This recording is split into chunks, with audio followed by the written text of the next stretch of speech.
আসসালামু আলাইকুম। এখন আমি রুটি বানাবো, রুটিগুলো ভেজে নেব। রুটিগুলো আগে বেলা ছিল, দেখাতে পারিনি। সকালের নাস্তা। রুটিগুলো ভাজা হয়ে গেছে, এখন একটু নামিয়ে ফেলবো।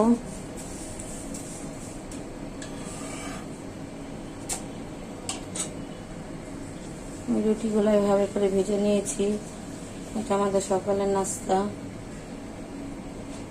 বসিয়ে দিব, ভাতটা রান্না করে নিই। বিসমিল্লাহ।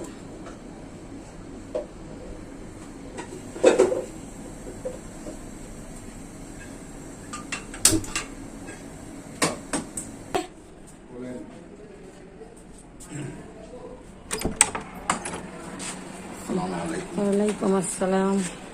কি আনছো? এই যে টুকটাক সবজি। আচ্ছা, দেখি তোমার সবজি রাখো।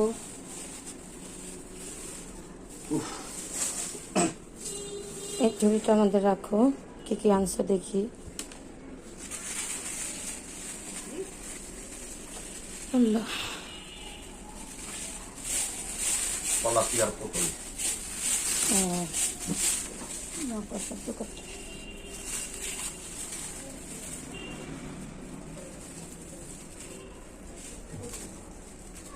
এটা মিষ্টি কুমড়া। হ্যাঁ, আর এটা গরুর মাংস পটল। দিয়া খামু।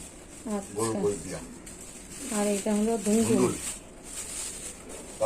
কলাপিয়া। আমি এটা কি দিয়ে রান্না করুম জানো? পটলটা, পটল পটল আমি গরুর মাংস দিয়ে রান্না করুম। গরুর কিমা করুম কালকে। কিমা কইরা কিমা ভিতরে ঢুকাইয়া রান্না করুম। এটা নতুন একটা রেসিপি। এটা অনেকে এখনো জানে না, কিন্তু আমাদের ঢাকাইয়াদের মধ্যে এটা খায়। আর ধুন্দুল দিয়া। ধুন্দুল দিয়া দেখি না, চিংড়ি, বড় চিংড়ি দিয়ে রান্না করুম না। গরমের মধ্যে মাছ মাছ খামু না। ইয়া করো, এই যে বুটের ডাল দিয়া। আচ্ছা, ঠিক আছে। আচ্ছা, পটলগুলো একটু ধরো তো দেখি কতটুকু বড় বড় বড়। বড় বড় বড়। আচ্ছা, নিচে রাখো। হ্যাঁ, এই যে বড় বড় আছে। আচ্ছা, বড় বড় আনছি, আমি জানি তুমি এটা খাও, এখন করবা। ঠিক আছে। এটা হলো ধুন্দুল। তো ধুন্দুল কেটে নিব আমি। এটা আমি বুটের ডাল দিয়ে রান্না করব। পাশে থাকুন। এটা হচ্ছে বুটের ডাল। এই ডালটা আমি সিদ্ধ করে নেব। ডালটা সিদ্ধ করে আমি রান্না করব। বুটের ডাল দিয়ে ধুন্দুল দিয়ে ভালো লাগে। আমার বুটের ডালটা সিদ্ধ হয়ে গেছে। বুটের ডাল সিদ্ধ বসাচ্ছিলাম, এখন সিদ্ধ হয়ে গেছে। এটা নামিয়ে ফেলবো। আমি এখন ধুন্দুল দিয়ে বুটের ডাল দিয়ে রান্না করব। তার জন্য কড়াইটা বসায় দিচ্ছি। এখানে পেঁয়াজ দিয়ে দিচ্ছি আগেই। বিসমিল্লাহ।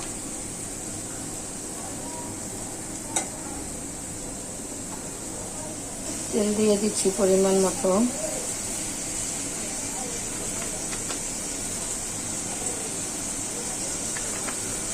আমার পেঁয়াজটা লাল হয়ে গেছে। এখন আমি এখানে পানি দিয়ে দেব।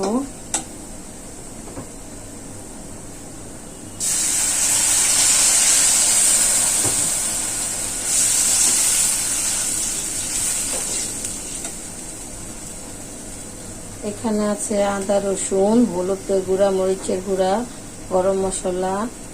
এটা আমি দিয়ে দিব।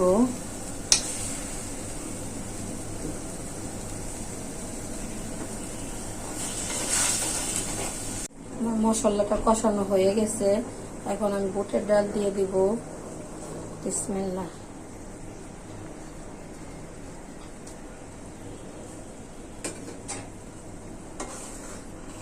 এগুলো দিয়ে দিব, কারণ ডাল আমার সিদ্ধ করা একসাথে হয়ে যাবে।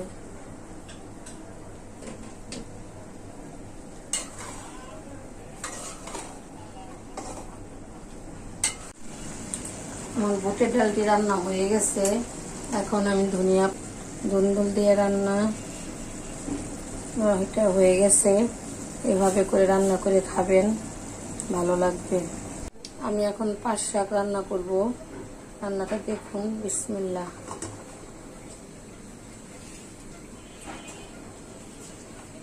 দিয়ে দিচ্ছি পেঁয়াজ। এখানে আছে কাঁচামরিচ, পেঁয়াজ।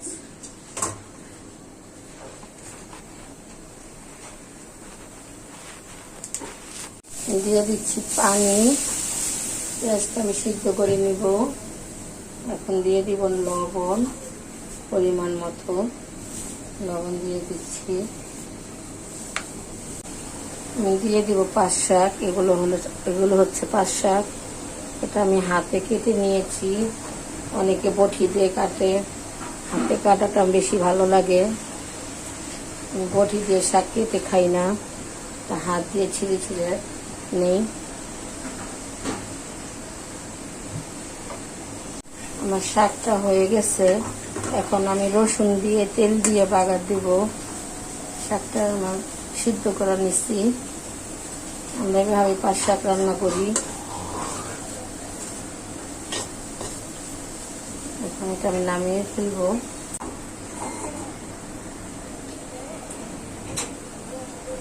এটা হচ্ছে রসুন দিয়ে দিব।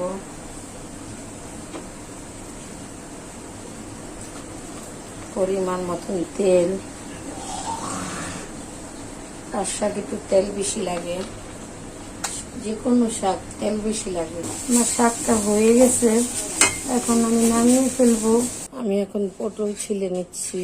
এটা হলো পটল দিয়ে মাংস দিয়ে রান্না করব। পটলের কিমায় মাংসের মধ্যে ভরবো। ভিডিওটি দেখতে থাকুন। আমি এখানে পটলের তরকারিটা রান্না করে নেব। তার জন্য পেঁয়াজ বসাচ্ছি। বিসমিল্লাহ। পেঁয়াজগুলো দিয়ে দিব।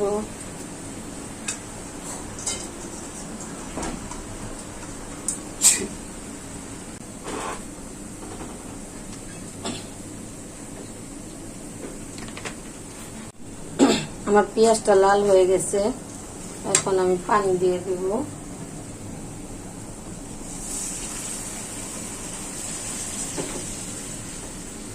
এখানে আছে হলুদের গুঁড়া, মরিচের গুঁড়া, আদা রসুন বাটা, শাহি গরম মশলার গুঁড়া। এগুলো সব আমি একসাথে করে দিয়ে দিব।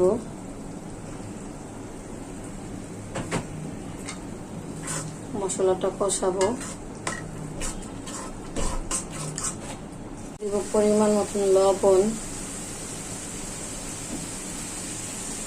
এখানে আমি আলাম গরম মশলা দিয়ে দিয়েছি।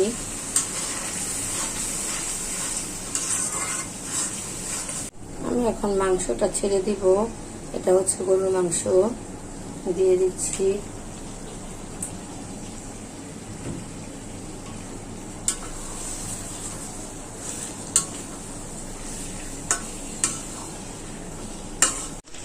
আমার মাংসটা বোনা হয়ে গেছে।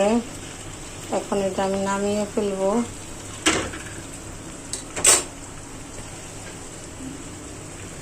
এটা এখন আমি পটলের ভিতরে ভরে নিব। ভিতরে দেখতে থাকুন। এভাবে করে পটলের ভিতরে মাংসগুলো আমার আম্মু ভরে দিচ্ছে। রেখে দাও, বাকিটা ভরে দেখো। গোস্তের কিমাটা যে রান্না করছি এভাবে করে ভরতে হয়। তারপরে সম্পূর্ণটা ভরা হলে তারপরে আবার চুলায় বসাতে হয়। ফাইনাল রান্না পটলগুলো ভরে চুলায় বসায় দিছি। এই যে এভাবে করে ভরে আবার চুলায় বসাতে হয়, রান্না করতে হয়। এটা সম্পূর্ণ রান্না হবে, তারপরে খেতে পারবো। এটা এখন ঢেকে দিব, আস্তে আস্তে সিদ্ধ হবে। সিদ্ধ হওয়ার পর আবার দেখাবো। আমার রান্নাটা কমপ্লিট হয়ে গেছে।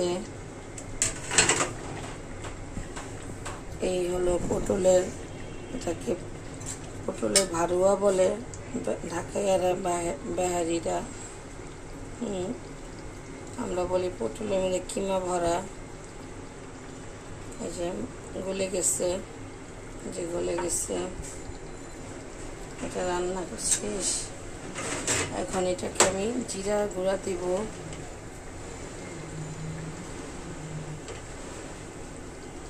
এটা হচ্ছে জিরা, চুলায় গুঁড়া দিয়ে দিব।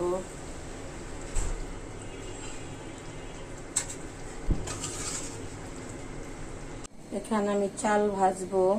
কি কি চাল ভাজা খেতে পছন্দ করেন কমেন্টে লিখবেন। আমার হাজবেন্ড চাল ভাজা খেতে অনেক পছন্দ করে। ওর জন্য আমি চাল ভাজবো। বিসমিল্লাহ। আমার চাল ভাজাটা হয়ে গেছে। এভাবে আমি সবগুলো চাল ভেজে নিয়েছি। এখন এটা নামিয়ে ফেলবো। চাল ভাজা শেষ। এভাবে করে আমি অনেকগুলো চাল ভেজে নিয়েছি। দেখুন